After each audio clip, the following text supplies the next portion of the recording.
말씀으로 살 것이라 하였느니라 하시니. 세번역 성경으로 읽어드리겠습니다. 예수께서 대답하셨다. 성경에 기록하기를 사람이 빵으로만 살 것이 아니라 하나님의 입에서 나오는 모든 말씀으로 살 것이다 하였다. 사도행전 20장 32절도 읽어드리겠습니다. 나는 이제 하나님과 그의 은혜로운 말씀에 여러분을 맡깁니다. 하나님의 말씀은 여러분을 튼튼히 세울 수 있고 거룩하게 된 모든 사람들 가운데서 여러분으로 하여금 유업을 차지하게 할 수 있습니다. 아멘. 아멘. 목적이 이끄는 사 24일차고요. 세 번째 목적을 향해서 가고 있습니다. 우리는 그리스도를 닮도록 창조되었다라는 주제로 하고요. 24과 진리로 인한 변화라는 제목으로 오늘 말씀을 전하려고 합니다. 진리는 우리를 변화시킬 수 있습니다. 진리가 우리를 변화시키는 거죠. 영적인 성장은 거짓을 진리로 대체시키는 과정입니다. 예수님은 요한복음 17장 17절에 저희를 진리로 거룩하게 하옵소서, 아버지의 말씀은 진리이니이다 라고 기도하셨습니다. 하나님의 영은 하나님의 말씀을 통해 우리를 하나님의 아들과 같이 만들었습니다. 성화는 계시를 필요로 합니다. 예수님을 닮아가는 과정 가운데 우리의 삶을 그분의 말씀으로 채워야 합니다. 성경은 이렇게 말하죠. 디모데후서 3장 17절에 성경은 하나님의 사람을 유능하게 하고 그에게 온갖 선한 일을 할 수 있게 하는 것입니다. 아멘. 하나님의 말씀은 다른 말들과는 차원이 다릅니다.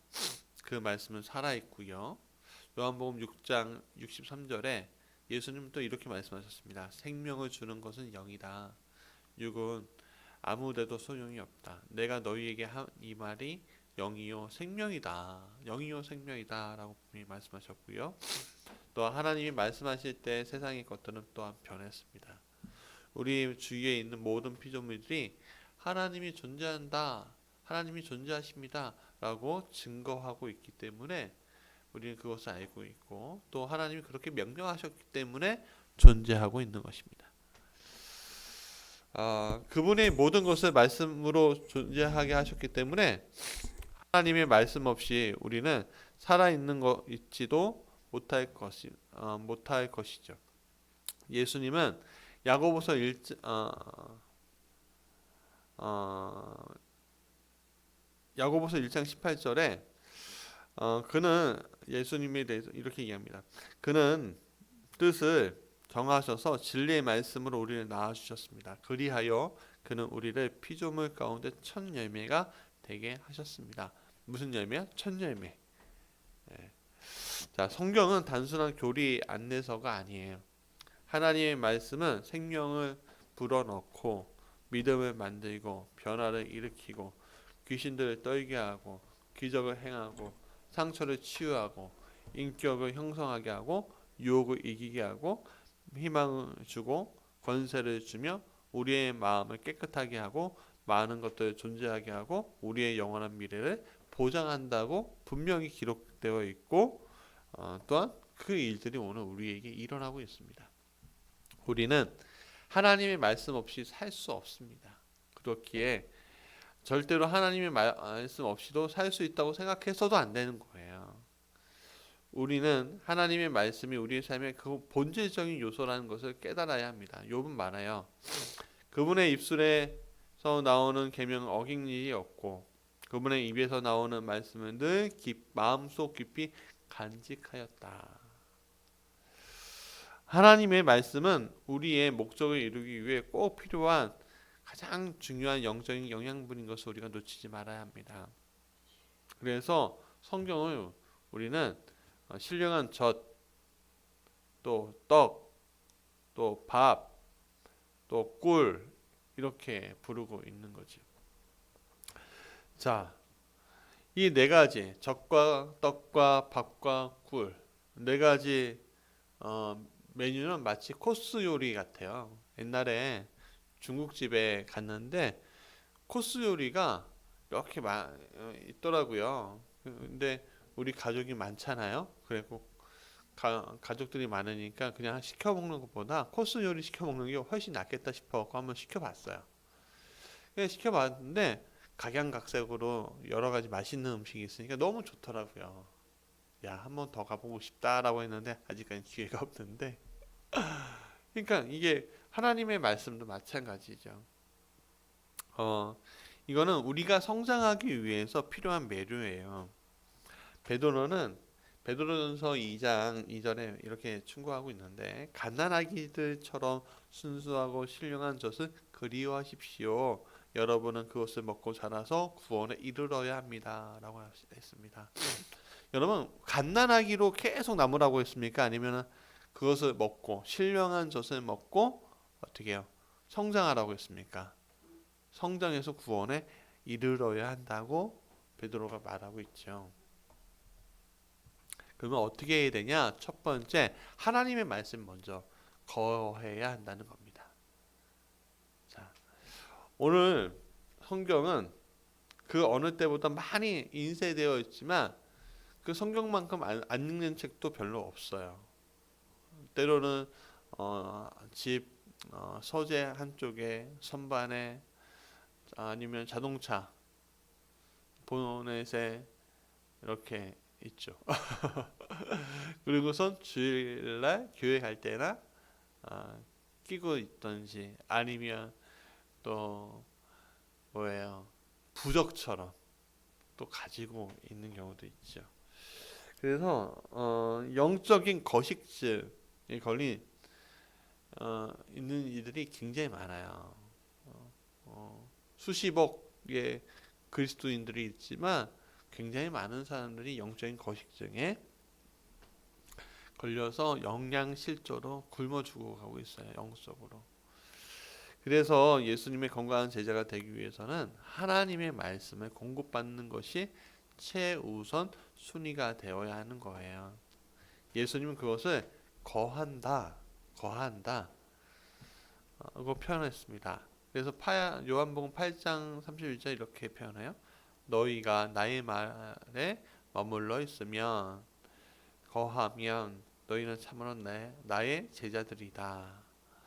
하나님의 말씀 안에 머무르는 것, 거하는 것은 매일 해야 하는 세 가지 결심을 포함하고 있어요. 첫 번째는 그분의 권위를 인정해야 한다는 거예요. 성경이 삶의 권위 있는 기준이 되어야 하는데 방향 설정을 위한 나침반, 현명한 결정을 내리기 위한 상담자, 그리고 모든 것을 평가하는데 필요한 기준이 되어야 한다는 거죠.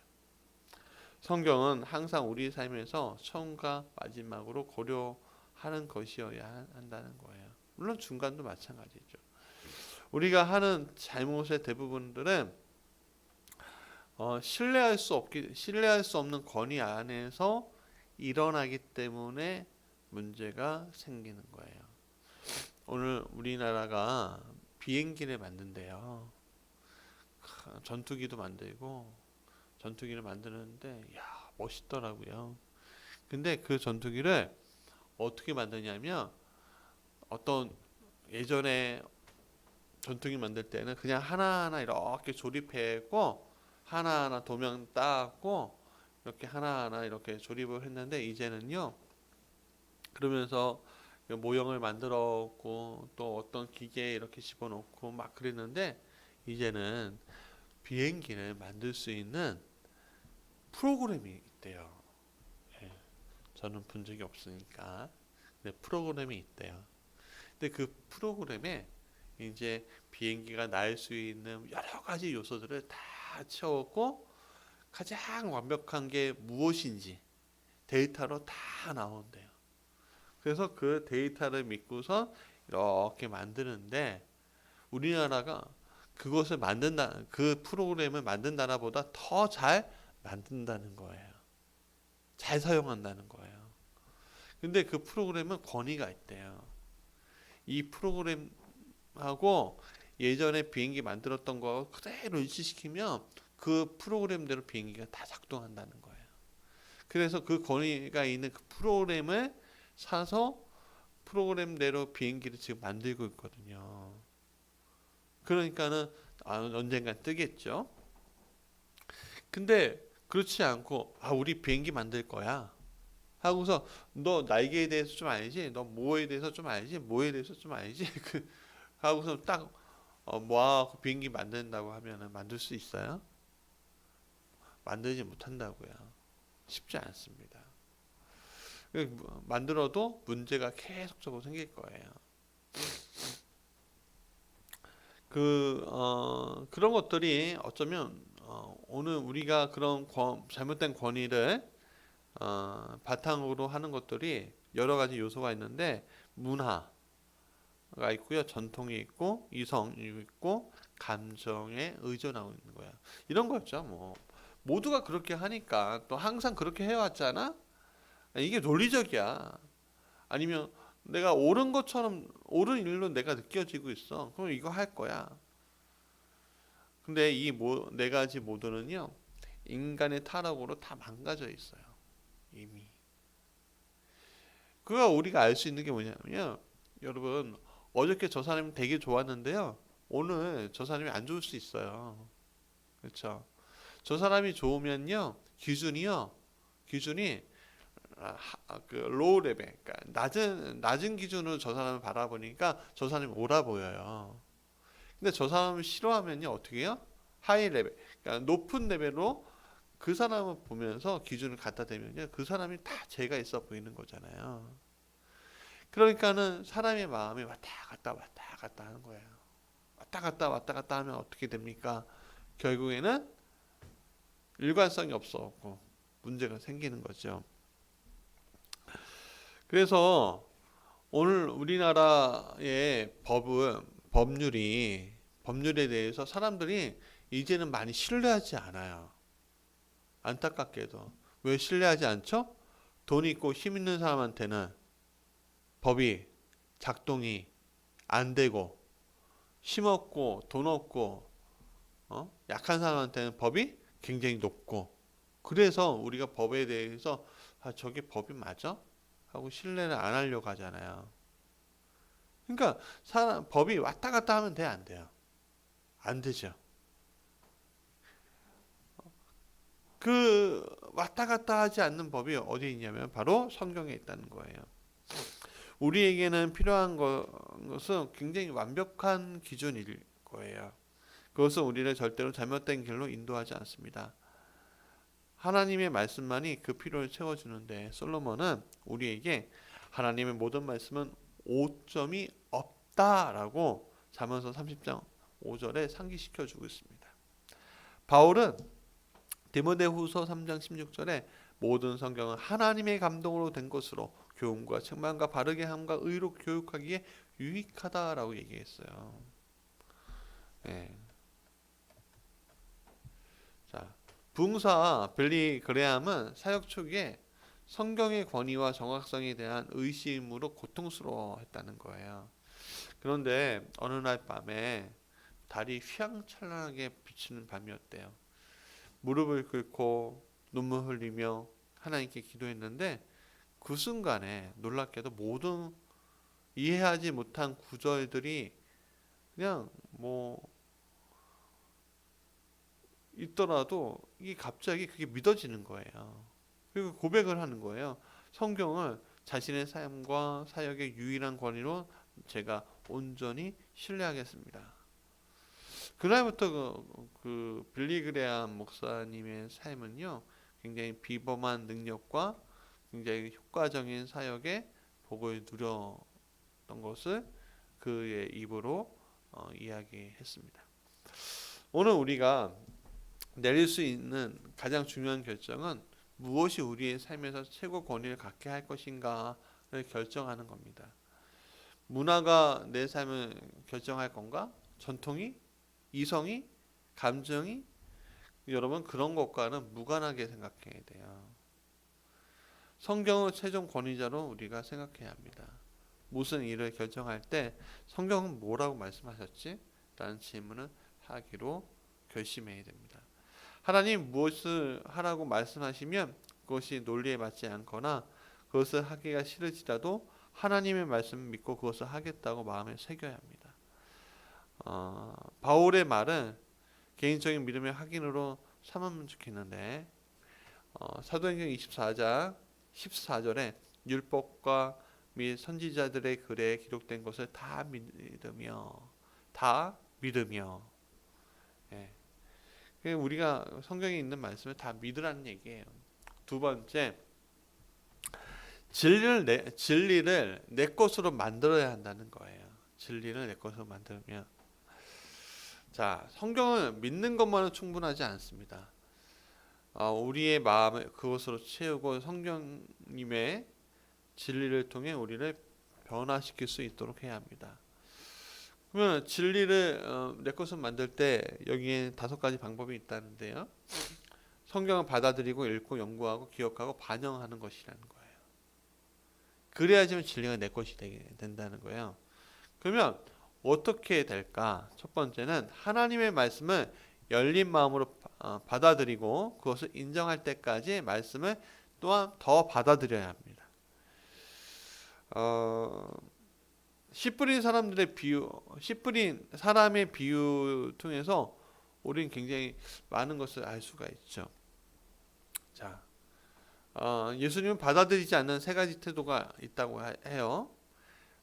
닫힌 마음, 굳은 땅이 있고요. 겉모습만 있는 외식한다라고 하잖아요. 그 길거리 있는 땅처럼. 또 혼란스러운 마음, 가시덩굴 땅을 얘기하는데 그분은 누가복음 8장 18절 이렇게 얘기해요. 너희가 얼마나 주의 깊게 듣고 있는지 너희가 생각해봐라 라고 얘기했어요. 설교나 성경 공부를 통해서 아무것도 배우는 것이 없다고 느낄 때마다 우리는 스스로의 태도, 특히 교만함에 대해서 우리가 검토해봐야 하는 거예요. 하나님 우리가 겸손하고 받아들이는 자세가 있을 때는 가장 지루하게 가르치는 교사를 통해서도 가르침을 줄 수가 있는 거죠. 예전에 제가 대학 공부를 할 때 교수님 한 분이 있는데 철학을 공부시켰어요. 고대 철학을. 너무 재미가 없는 거예요, 저한테는. 그리고 짓궂게 어떤 이제 잘 모르는 사람, 나도 잘 모르고 그분도 잘 모르는 이 철학자의 마음은 어떻습니까? 이야기는 어떤 거예요? 질문을 딱 하기도 하고 그랬는데 웬걸요? 그분을 좋아하는 사람들도 상당히 있는 거예요. 재밌대요. 자, 이상하죠? 그러니까 저는 마음이 받아들일 준비가 안 돼 있었던 거죠, 그분을. 나 지금은 좀 후회하는데 뭐 어쩔 수 없죠, 지나갔는데. 야고보서 1장 21절을 말합니다. 그러므로 더러움과 모든 악을 모두 버리고 온유한 마음으로 여러분 속에 심어주신 말씀을 받아들여야 합니다. 그 말씀에는 여러분의 영혼을 구원할 능력이 있습니다 라고 합니다. 둘째, 성경을 읽어야 한다는 거예요. 성경을 읽어야 된다. 성경을 읽어야지만 진리가 내 것이 되겠죠? 자, 2000년의 상당 부분의 시간 동안요, 한 1500년 정도의 시간들, 또 그 전의 시간들도 마찬가지고 성경은요, 성직자들만 읽을 수 있었어요. 왜냐하면 책이란 게 그 당시에도 굉장히 귀했고요. 또 문자를 가르치는 거, 문맹률도 굉장히 높았어요. 근데 이제는 수십억의 인구를 다 커버할 만큼 성경이 우리 주변에 있어요. 근데 문제가 뭐냐면 우리가 인터넷이나 스마트폰에 뉴스 읽는 것만큼 성경을 내가 가까이 하지 못하고 있다는 거예요. 성경을 3시간 보는 것이 아니라 텔레비전 3시간 보고 성경 3분 읽고 인터넷 뭐 계속 핸드폰 들고 다니잖아요. 인터넷 5시간 하고 성경 하나도 안 읽고. 그러면 어떻게 영적인 성장을 기대할 수 있겠습니까? 성경을 표지에서 표지까지 믿는다고 주장하는 분들이 많이 있습니다만 문제가 뭐냐면 끝까지 읽지 않는다는 거예요. 만약 하루에 15분씩만 읽어도요, 1년이면 성경 전체를 다 읽을 수 있습니다. 그러니까 하루에 한 타임 정도 텔레비전 안 보고 성경을 한번 읽어보세요.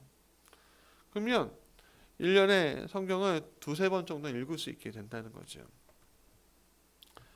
성경을 매일 읽으면 우리는 하나님의 음성이 들리는 범위 안에 머무르게 돼요.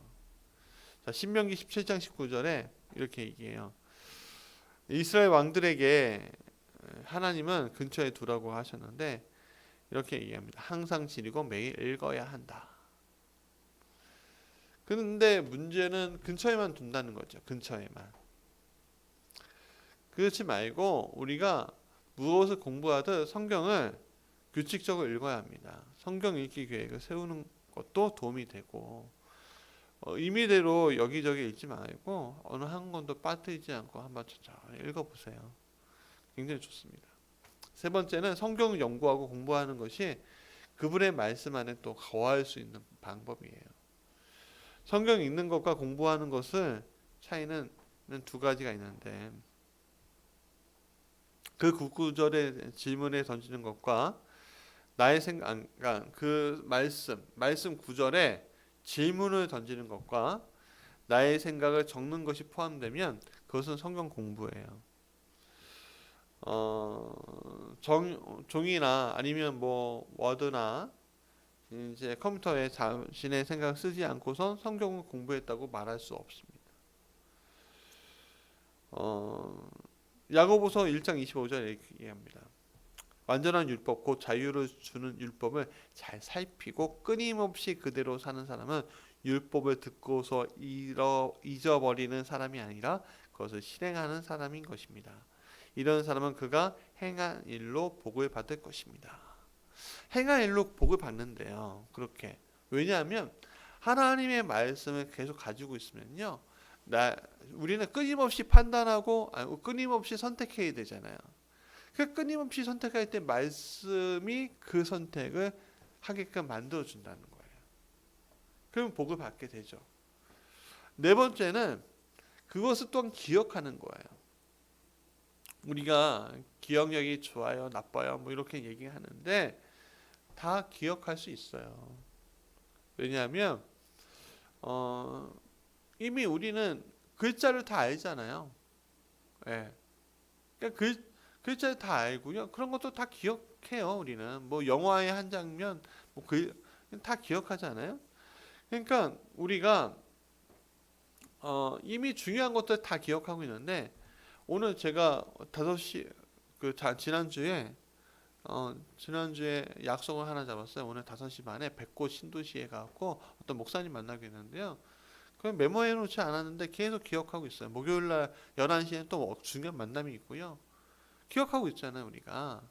근데 말씀도 그렇게 기억할 수 있게끔 해야 돼요. 그러면은 유혹을 이기고요. 현명한 결정을 내리고요. 스트레스 줄이고요. 신뢰를 쌓게 되고요. 좋은 충고를 해주고요. 믿음에 대해 다른 사람들과 나눌 때 많은 도움이 되기도 합니다. 그러니까 기억력은 근육과 같아요. 근데 더 많이 사용할수록 더 강해지고 말씀을 외우는 것도 쉬워지는데 자, 그 말씀에 감동을 받으면요. 핸드폰을 찍어 놓으시고선 봐도 되고요. 예? 적어놓고 봐도 되고요. 한 몸에 간접하고 뭐 시시때때로 봐도 되고 핸드폰 어플도 있단 말이에요. 기억하시고 외우시고 운동하면서도 외우실 수 있고 운전하면서도 할 수 있고 기다리면서 잠자기 전까지도 할 수가 있습니다. 자, 반복하고 반복하라. 그러니까 영어를 외울 때 반복하려잖아요. 근데 성경도 마찬가지라고 하는 거죠. 골로새서 3장 16절에 그리스도의 말씀이 여러분 가운데 풍성히 살아있게 하십시오. 온갖 지혜로 서로 가르치고 권고하십시오라고 되어 있습니다. 하나님 말씀 안에 거하는 마지막 5번째 방법은 그것을 반영하는 것이에요. 반영. 자, 그걸 묵상이라고 하는데, 자, 많은 사람들이 묵상하는 것을 마음 비우고 이런저런 생각이 잠기는 것으로 여기는 건데 사실 그렇지 않아요. 마음 비우는 게 아니에요. 묵상은 한 가지 초점에 맞추고 생각하는 거예요. 그거는 엄청난 노력이 필요해요. 그러니까 묵상이라는 건 말씀 딱 있잖아요. 그 말씀에 대해서 계속 되뇌이면서 이 말씀이 하나님이 어떤 말씀을 주시려고 하지? 어떤 말씀을 주시려고 하지? 제가 성경을 준비할 때도 이 묵상 없이는 성경을 말씀을 준비할 수가 없어요. 그러면 그 말씀을 묵상하다 보면 놀라운 거는 다른 이야기, 생각지도 못한 이야기가 나오고요. 다른 하나님의 성경 구절이 나타나고요. 또 찾아보게 된단 말이에요. 자, 우리가 걱정할 줄 알았으면 우리는 걱정할 수도 있어요. 그렇죠? 어떤 문제에 대해서. 그러면 걱정할 수 있으면 묵상할 수도 있는 거죠. 걱정은 부정적인 것을 계속 생각하는 것이지만 묵상은 그 걱정하는 것에 대해서 하나님께 말씀에 초점 맞춰서 그 문제를 해결하려고 하는 거예요. 우리의 삶을 바꾸고 예수님을 닮아가는데 날마다 성경을 묵상하는 것보다 더 유익한 것은 없습니다. 우리가 시간을 들여서 하나님의 진리를 묵상하고 그리스도가 보여주신 모범을 따를 때 우리는 고린도후서 3장 18절에 주님과 같은 모습으로 변화하고 점점 더 큰 영광에 이르게 될 줄로 믿습니다. 성경 속에서 하나님의 묵상에 대해서 말씀하시는 것을 모두 찾아보면 하나님이 묵상하는 사람들에게 약속하신 유익함을 보고서 굉장히 놀랄 수 있습니다. 다윗은 말합니다. 시편 119편 97절에 내가 주님의 법을 얼마나 사랑하는지 온종일 그것만을 깊이 생각합니다. 그래서 하나님이 다윗을 내 마음에 합한 사람이라고 이야기했는지도 몰라요. 왜냐하면 그는 매일 묵상했거든요. 하나님의 진리를 진지하게 묵상하는 것은 응답받는 기도와 성공적인 삶의 비밀인 줄 믿습니다. 그래서 세 번째, 하나님의 원칙들이 적용되어야 하는 거예요. 하나님의 말씀에 거하려면. 말씀 받아들이고 읽고 연구하고 기억하고 적용하는 거, 반영시키는 거, 이 모든 것이 실천에 옮겨지지 않으면 모두 헛된 거죠. 그래서 우리는 말씀을 행하는 사람이어야 한다는 거예요. 굉장히 쉽지 않죠. 왜냐하면 사탄은 굉장히 집요하게 공격합니다. 우리가 배운 대로 실천하지 않으면 그것 봐 그러지 않죠. 사탄이. 그래서 계속 예배 한 번 빠지면요. 2번 빠지고 3번 빠지면요. 안 오게 되는 거예요. 가야 하는데. 좋은 시점이 어디 있을까? 그냥 오면 되는데. 네?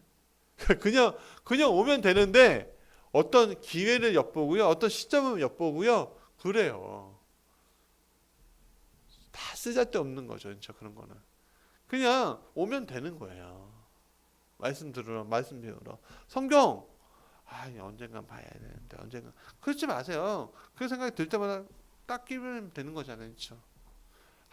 그 순간 그때 하면 되는 거예요.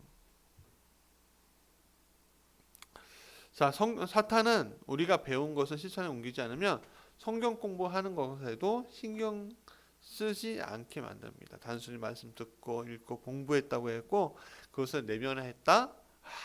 아니죠. 제가 어저께 그런 말씀 드렸잖아요. 온누리교회 정말 그 존경받을 만한 귀한 아름다운 교회인데 거기에 성경 어떤 말씀 프로그램들이 되게 좋은 게 많은 거예요. 굉장히 전문적인 사람들이 굉장히 전문적인 이야기를 하고 그 전문적인 것들을 통해서 내 삶에 도움이 될 수 있게끔 만들어줘요. 그렇다고 그 교회에 그 공부를 했다고 했고 우리처럼 가난하고 작은 교회에서 있는 성도들하고 별반 다를 게 있다고 생각하세요? 없어요. 그것을 듣고서 실천하면은 그래 뭐 대단해 야 멋있어 이렇게 얘기할 수 있지만 듣고선 실천하지 않으면요 아무짝에도 소용이 없는 거예요. 오늘 말씀이 내 안에 들어와서 그 말씀이 나한테 내재화되고 실천하면 우리는 여기에서도 충분한 은혜를 누릴 수가 있는 거죠. 그건 되게 중요한 겁니다. 여러분, 제가 박사학위 하라는 이야기를 몇 번 들었어요. 예, 실력도 안 되지만 예, 들었지만 박사학위 안 하는 이유가 있어요. 왜냐하면 박사학위 해서 목회 잘하는 게 아니거든요. 박사학위가 어떤 분에게는 더 높은 곳을 향해서 가려고 하는 어떤 날개처럼 쓰이려고 박사학위 하는 경우도 있고, 어떤 경우에는 교회에 박사도 있고 뭐 교수도 있고 뭐 여러 가지 직분에 있는 사람도 있으니까 나도 내가 박사 받지 않으면 말에서 딸려, 권위에서 딸려 하고 생각하고 하는 사람도 있어요. 그래서 옛날에 재밌는 현상이 있었는데, 박사들이 많이 없고 박사를 한창 딸 때 주보 있잖아요. 주보에 담임 목사 이수원이 아니라 이렇게 한 적이 있었어요. 닥터, 그러니까 박사 아무개 목사, 이런 식으로 주보에 한 적이 있어요. 그게 뭐예요? 저는 목사보다 중요한 것은 없다고 생각하는데 박사가 더 중요하대요. 교수들도 신학박사 학위 받은 교수님도 있잖아요. 그래서 신학교에서 하시는 분들, 그분들이 목사로 불리기보다는 교수라고 불리기 더 원해요. 그게 뭘까요? 그게 더 중요한 걸까요? 어, 사실 오늘 우리가 많이 배우는 게 나쁘지 않죠. 많이 배운다고 해서 나쁘다고 생각하지 않습니다. 우린 공부해야 되고 그거에 대해서 실천해야 한다는 거예요. 그러나 적용이 없으면 안 된다는 거예요. 꼭 적용해야 합니다. 그래서 마태복음 7장 24절에 누구든지 나의 이 말을 듣고 행하는 자는 그 집을 반석 위에 지은 지혜로운 사람 같으니라고 얘기했습니다. 예수님은 또한 하나님의 복은 단지 아는 것만이 아니라 그 진리에 순종할 때 온다고 분명히 말씀하고 있습니다. 그래서 요한복음 13장 17절에 너희가 이것을 알고 행하면 복이 있다라고 하시는 거잖아요. 우리가 개인적인 적용을 피하는 이유는 사실은 또 그것이 때로는 어렵고 고통스럽고 힘들기 때문일 수 있어요. 진리가 우리를 자유케 하지만 먼저 우리를 비참하게 만들 수 있습니다. 왜냐하면 하나님의 말씀 우리의 잘못된 동기를 드러내고요, 잘못을 지적하고 죄를 꾸짖고요, 우리의 변화를 기대하기 때문에 그것을 통해서. 그러나 변화를 꺼리면 꺼리는 것이 인간의 본성인데, 그냥 꺼리니까 변화하고 싶지 않은 게 어떻게 됩니까? 하나님의 말씀 적용하는 것이 굉장히 어렵게 되는 거예요. 그렇기 때문에 우리의 개인적인 적용을 다른 사람들과 나누는 것은 굉장히 중요합니다. 자, 성경 공부를 하는 소그룹에 속하는 거 굉장히 중요합니다. 우리가 속해야 하잖아요. 그것도 성경 공부예요. 자, 항상 스스로 깨달을 수 없는 것들을 다른 사람들을 통해서 우리는 깨달을 수 있습니다. 다른 사람들은 우리가 놓친 부분을 보게 합니다. 하나님의 진리를 현실적으로 적용할 수 있게끔 도와줍니다. 자, 말씀을 실천하는 사람이 되기 가장 좋은 방법은 말씀을 읽고 공부하고 묵상한 후에 결심을 한번 적어 놓아 보세요. 그리고 그것을 하고자 습관 한번 들여보세요. 우리 자신이 포함되어 있는 굉장히 개인적이고 또 우리가 적용할 수 있는 굉장히 현실적이어야 하는 거고, 또 기간을 정해 놓아서 그것을 증명해 보셔야 되는 거예요. 모든 적용은 하나님과 관계, 우리가 다른 사람들과의 관계, 또 개인의 성격과 관련된 것일 거예요. 무디는 말합니다. 성경은 정보를 위한 책이 아니라 변화를 위한 책이다. 그러니까 여러분, 오늘 이 말씀처럼 한번 우리가 말씀에 대해서 묵상하면서 하나님 주신 말씀에 대해서 적용하려고 한번 써보세요. 그리고 언제까지 그 일이 일어나기를 간절히 기도해 보세요. 하나님 분명 말씀하시고 응답해 주신다니까요. 그 응답이 오늘 우리에게도 있을 줄 믿습니다. 자, 삶으로 떠난 질문입니다. 하나님이 성경을 통해서 이미 말씀하신 것 가운데 내가 순종하지 못하고 있는 것은 무엇인가라는 말씀을 가지고 우리 고민하며 같이 좀 기도했으면 좋겠습니다. 같이 자, 기도하죠. 사랑하는 충만하신 우리 주 하나님, 오늘 이 말씀이 내 것이 되기 원합니다. 이 말씀이 정말 하나님이 주시는 능력이 되기 원합니다. 아버지, 우리가 말씀을 펴고 그 말씀을 적용하는 삶을 살게 하시고 세상의 가치관으로 말씀을 보는 것이 아니라 하나님이 주신 성령의 도우심으로 함께 있게 하시고 또 혼자 그것을 아는 것이 아니라 또한 소그룹과 같이 문제를 해결해 나갈 수 있도록 우리의 지혜를 넓혀 주옵소서. 적용하는 인생, 그래서 성화되고 성숙하는 인생 되게 하여 주옵소서. 예수님 이름으로 기도합니다. 아멘. 주기도로 마치겠습니다. 하늘에 계신 우리 아버지, 아버지의 이름을